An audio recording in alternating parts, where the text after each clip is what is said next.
Hello everyone. Today we are going to discuss about non-homogeneous equations of second order. We are talking about ordinary derivatives, and among them we are talking about the second order differential equations, and among them we are talking about non-homogeneous equation. Okay, and we are discussing about the different theorems regarding them. So let's see the first theorem. So this is our theorem. It says that if y1 and y2 are the two solutions of the non-homogeneous equation given by this, then the difference y1 minus y2 is also a solution of the corresponding homogeneous equation this. And if we consider y1 and y2 with a fundamental set of solutions, then this of this equation, then we can write them in the form of linear combinations. So let's see the proof of this theorem. To see the proof, we have these. Now let's suppose, so we have been given y1 and y2 are the solutions. If y1 and y2 are the solutions of that non-homogeneous differential equation, we can write L y1, capital Y1 is equals to y double dash plus px y dash of x plus qx y x equals gx. Similarly, we can also write L y2.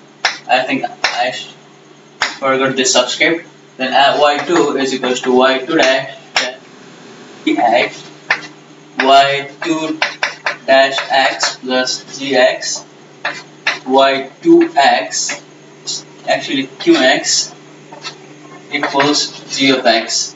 Now, since this is solution, right? So this says that this is a solution of this homogeneous equation. Then the difference is also a solution. So we have to say that we have to prove that the difference is also a solution. That means L of y1 minus y2 is also a solution. It refers to the fact that y1 minus y2 double dash plus px y1 minus y2 dash plus qx y1 minus y2 y2 is equals to g of x. Okay, now we have to show this. Now we have to show it. Okay, for that, is it possible to show it by using this equation? Let me check. So if we, let's suppose we subtract this from this, what do we get? We get y1 double dash minus y2 double dash. Actually, I think this is the, wait a second. I think this is it. This is it. Then we can write this in the form of this plus px y1 dash minus y2 dash plus qx y2 y1 minus y2 equals 0. Actually, it's a solution of homogeneous equation. So yes, so this actually proves that this is a solution of homogeneous equation. That means this is equals to L of y1 minus y2. Okay, so we need this. We needed this to prove this. That's why it proves the theorem that if these y1 and y2 are the two solutions of non-homogeneous equation, and if we find the difference, then the difference in between these two solutions is actually a solution of the homogeneous, corresponding homogeneous equation. Now there is another theorem attached to that. It says if we consider y1 and y2 to be the fundamental solutions of the equation this, then we can write this in the form of this. Now we already know. Now this is a solution. This is a solution. We can think of it as yx. All right, yx. Now we know that any solution of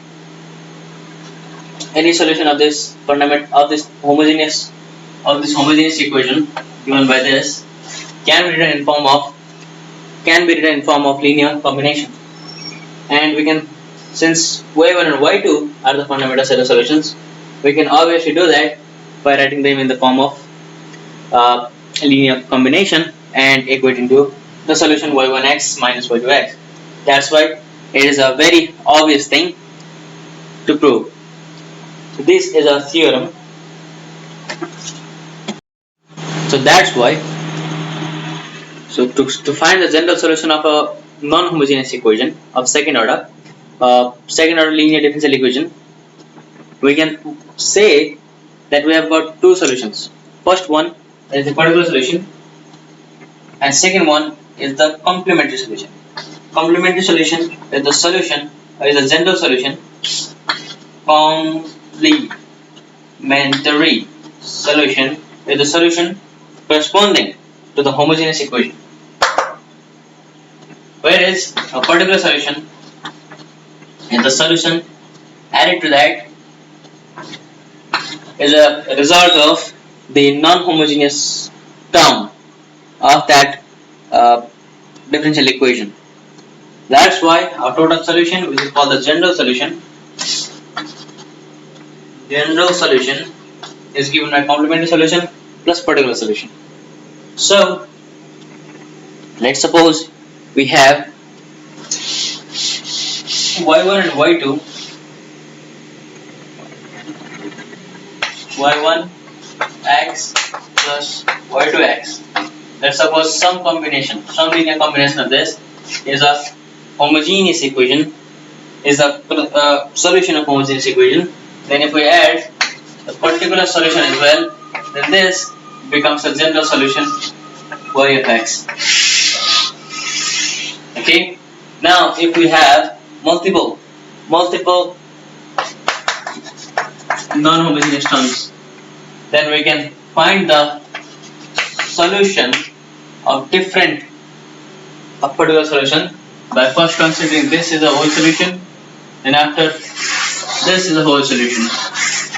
And in this way, if we found y1x to be the solution of first g1x and y2x corresponding solution is the solution y2x is the solution of g2x, then we can write them also in the form of superposition. So the superposition theorem also is also valid for our non-homogeneous solutions.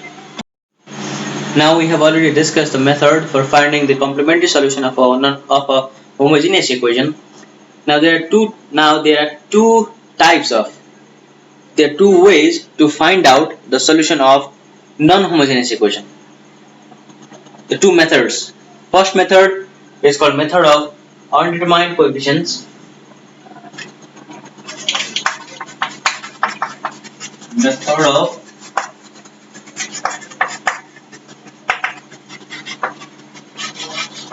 undetermined coefficient. Second one is called method of variation of parameters.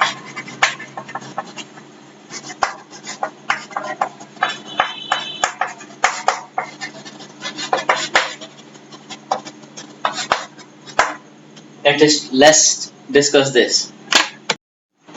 Let's talk about method of undetermined coefficients first. So in this method there are some very important disclaimers. First one is, in this method we first need to find the complementary solution prior to making our guess for a particular solution.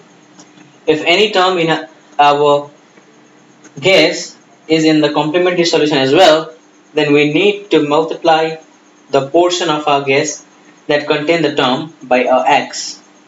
That is, initially we make an assumption about the form of the particular solution. So what we do is we guess this particular solution with something, maybe e to the power x or something, okay, and then we try to fit that in our solution and see either it satisfies the solution or not. Satisfies the differential equation or not. Then we will change our guess, and there are rules for that. and we can find the particular solution. Okay, so this is the process. So now second important note is that we consider only the non-homogeneous terms that contain polynomials, exponential functions, sine or cosines, and the suitable combinations. Despite these limitations, the method of undetermined coefficient is useful for solving many problems that have important applications. Now let's see what kind of function and what kind of combinations of those functions can be solved if they are in the non-homogeneous term, if they are present in the differential equation as a non-homogeneous terms. Okay, now the first term or the function is gx. We are going to see is exponential, an exponential function with a given constant, that is e alpha x. So let's suppose we have a differential equation, maybe something like that, y dash plus px plus qx, sorry, y dash plus qx y equals e to the power alpha x. If this kind of differential equation is there, then our solution about it, our guess for the particular solution would be yx equals a to the power alpha x. Okay, this is our guess. Now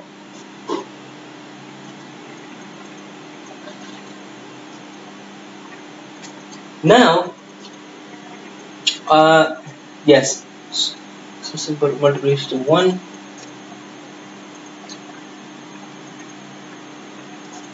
Yes, if this alpha is not a root of the auxiliary equation formed by this,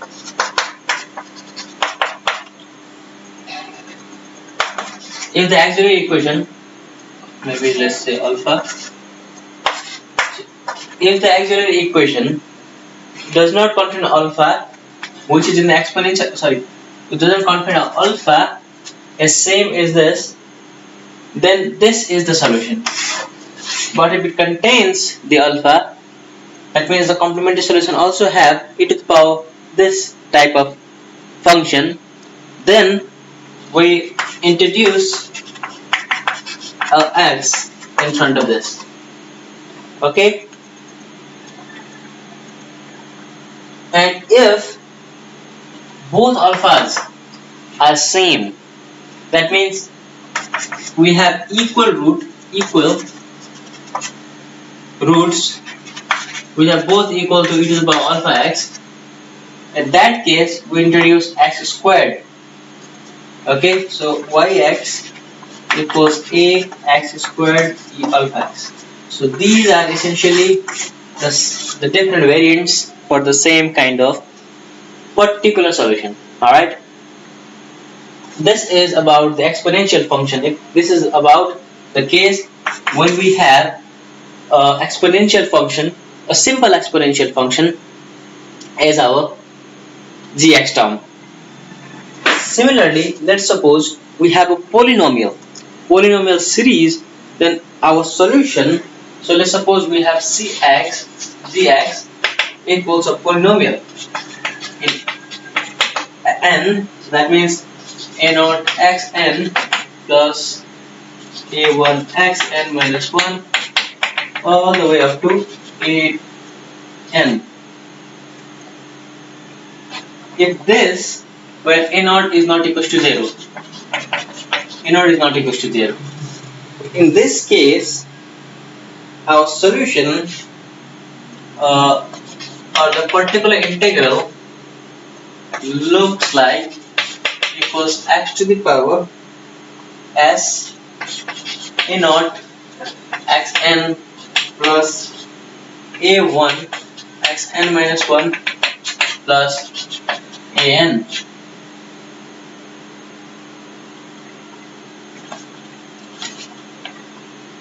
Alright, is it visible? Let me check.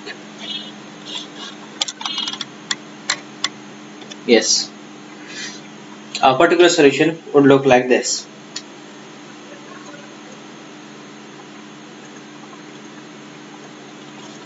Now what does this x to the power s mean? If 0 is not the solution of our complementary solution, or our auxiliary solution does not have a root equal to 0, then it is simply a naught xn plus dot dot dot. But if it has a 0 is a root, then that is a single root, then it is equal to x and a naught xn plus all the way up to that. And if both of the solution of the complementary of this auxiliary equation is 0, then at that particular kind of case we have x squared a naught xn plus all the way up to this. So this is what we get for the polynomial type of equations, polynomial type of gx. Okay, now let's see the function the third function. For example, let's suppose we have gx is equal to k1 sine beta x plus k2 cos beta x type of gx. It's a linear combination of sine cosine functions with k1, k2 and beta are the constants. Then in that type of situation we have, if let's suppose plus minus I beta is not a root of auxiliary equation, then our solution y of x is simply the linear combination, that is a cos of beta x plus b sine of beta x. But unfortunately or fortunately, if we have plus minus I beta is a root of auxiliary equation, then our particular solution would look like same thing but multiplied with a x.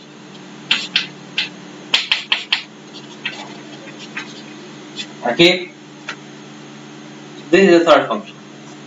To see the fourth function, if our gx is in multiple of exponential as well as the linear combination of the sine and cosines, then at that time, okay, but before that, let's suppose our function g of x is actually e to the power alpha x times polynomial of x.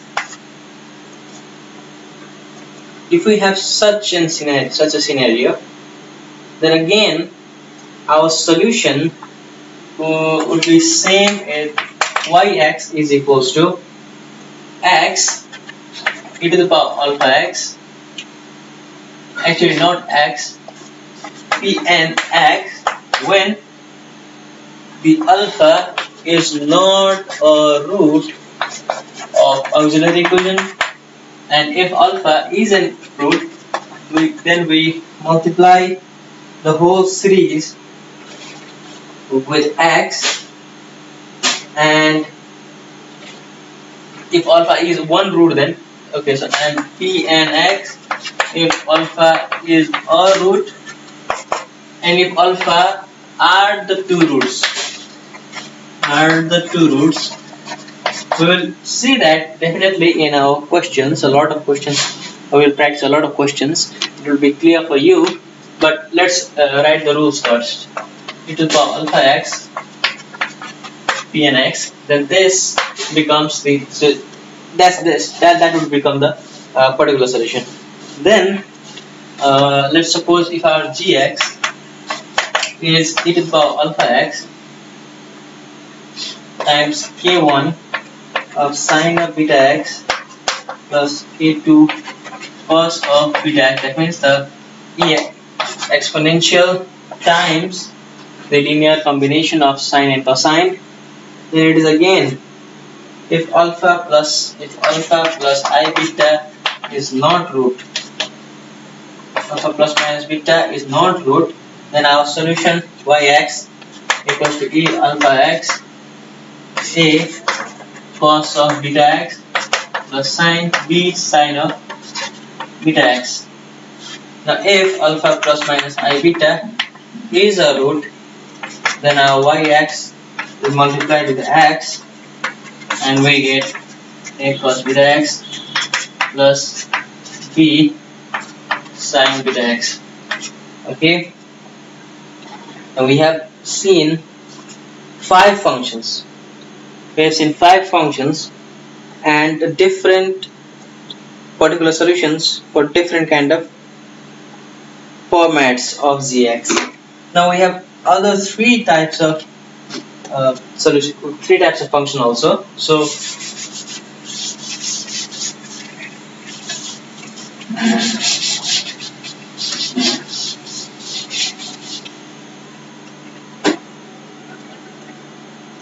suppose our function looks like gx equals, so we have 3 things now. If we have g alpha x as well as polynomial as well as the linear combination of sine and cos, ki sine of beta x plus k2 sine of beta x, we have these, then that's 1, 2, 3. If we have 3 products, then in that case our solution y of x is simply the product of these 3 kind of things. If alpha is not the solution, if alpha is one solution, then we introduce x, and if alpha are both the solutions, then we involve x square in front of this. Similarly, if we have the product of not these three things,